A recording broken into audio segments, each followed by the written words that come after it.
Ассаламу алейкум ва рахматуллахи ва баракатух. Меня зовут Рамиль, я Карагаш Нагаец. Руал Таяк, там Гайшумыш, Уран Алаш.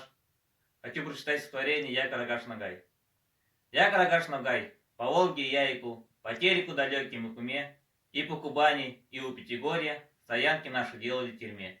Дремучий лес дал племени название, мы отпрыски Касаевой Орды, потомки асов, узов и куманов, и степь хранит величие следы. Веселье, битвы, горькие утраты, чего не перенес ты, мой народ. Батыров храбрых, Биев и Джураев, Нагайских, помнит этот небосвод. В Осетии, горах и Прикубани, в степях родных, везде я Карагаш. Тем горд я был, ну а теперь, пожалуй, за имя наше и гроша не дашь. Потомки утопают в безразличии, и стерлись в надгробиях тамги, и речь нагайская звучит все реже, и уж родные стали как враги.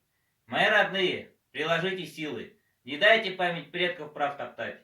И если кто мы, чуть не позабыли, давайте вспоминать и возрождать. За нас никто другой не отвечает, покуда сами в руки дело не возьмем. Но вижу только тень былых нагаев и чести, недостойную притом. Я Карагаш Нагай, и этим я гордился. Папаху деда я храню и плеть. Ну а теперь я про бесчестие слышу, и остается только лишь краснеть.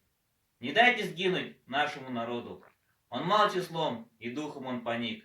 Имейте ж честь и возродите имя, и возродите память и язык.